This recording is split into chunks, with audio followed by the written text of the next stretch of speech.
Bismillahirrahmanirrahim. Assalamualaikum warahmatullahi wabarakatuh. Hamdan wa syukran lillah wa nusalli wa nusallimu ala rasulillah Sayyidina Muhammad ibn Abdillah wa ala alihi wa ashabihi wa mawalah, amma ba'du. Saudara-saudaraku yang dirahmati Allah subhanahu wa ta'ala, salam berjumpa kembali dengan channel saya ini. Dan semoga kalian semua di mana saja berada selalu sehat walafiat dan senantiasa ada dalam limpahan karunia serta rahmatnya Allah subhanahu wa ta'ala. Amin ya Allah ya rabbal alamin. Saudara-saudaraku, insya Allah di video kali ini kita akan lanjutkan bahasan yang telah lalu. Di video yang kemarin saya telah membahas masalah hal-hal yang diharamkan bagi orang yang tidak mempunyai wudhu. Dan sekarang akan saya lanjutkan hal-hal yang diharamkan bagi orang yang junub. Hal-hal yang diharamkan bagi orang yang junub, maksud junub di sini saya akan dahulukan bahasannya, yaitu orang yang junub dari keluar sperma atau habis berhubungan suami istri. Maka itu 4 yang kemarin yang termasuk hal-hal yang diharamkan bagi orang yang tidak mempunyai wudhu, itu juga diharamkan bagi orang yang junub. Ditambah sebagaimana di sini dikatakan dalam I'anatut Thalibin juz pertama halaman 69, wa yahrumu bil jinabati al muqsu fil masjidi wa qira'atu qur'anin bi qasdihi walau ba'du ayatin. Yang kelima, diharamkan bagi orang yang junub yaitu berdiam diri di masjid. Berdiam diri di masjid walaupun sebentar. Umpamanya seukuran tumakninah, yaitu seukuran membaca subhanallah. Cuman segitu lamanya, itu tetap diharamkan. Dan ada di sini yang tidak diharamkan, yaitu sekedar melewat, sekedar melewat ke masjid. Umpamanya orang masuk di pintu yang satu dan tanpa berhenti di masjid langsung keluar ke pintu yang lainnya. Itu kan cuman melewat. Itu tidak diharamkan, sebagaimana firman Allah subhanahu wa ta'ala, wala junuban illa abiri sabil. Itu terkecuali yang sebatas melewat, seperti yang dicontohkan tadi.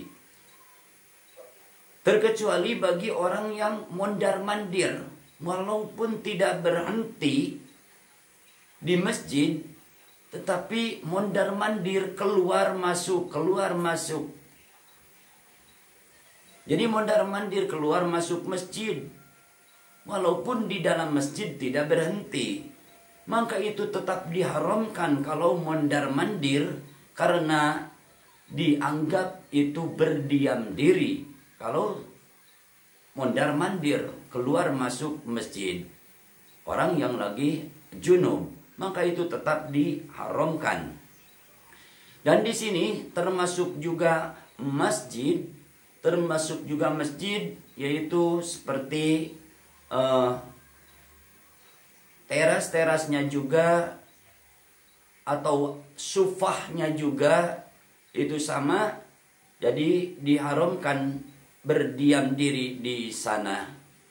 Saudara-saudaraku yang dirahmati Allah subhanahu wa ta'ala, dan di dalam masalah ini ada pertanyaan,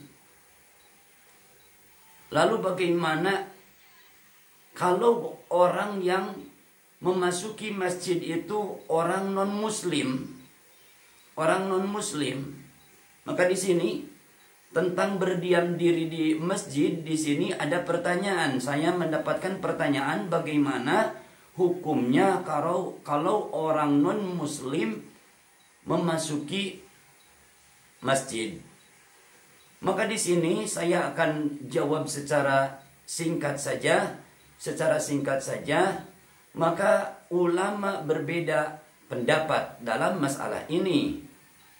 Kita ambil ulama Syafi'iyah dan ulama Hanabilah membolehkan orang non-muslim memasuki masjid asal pertama ada hajat, yang kedua mendapatkan izin dari orang muslim.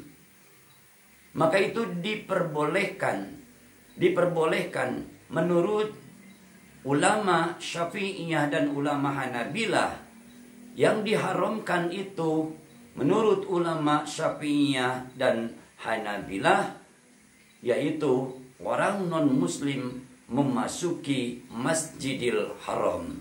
Jadi kalau ke masjid-masjid selain Masjidil Haram, maka itu menurut ulama Syafi'iyah dan Hanabilah itu diperbolehkan asal pertama mempunyai keperluan penting dan tidak membuat kegaduhan, dan yang kedua mendapatkan izin dari orang muslim. Saudara-saudaraku yang dirahmati Allah, lalu nomor keenam yang diharamkan bagi orang yang junub itu adalah wa qira'atu Qur'anin. Diharamkan membaca Al-Qur'an.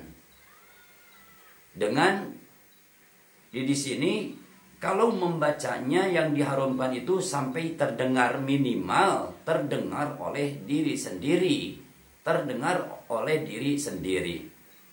Jadi kalau tidak terdengar oleh diri sendiri, maka itu tidak diharamkan, apalagi melafalkannya di dalam hati. Itu tidak diharamkan.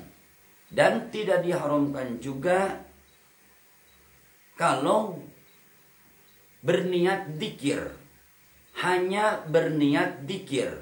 Membaca ayat Al-Quran itu hanya berniat dzikir, tidak dibarengi dengan berniat membaca Quran.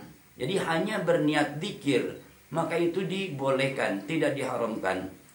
Dan juga berniat hanya berdoa.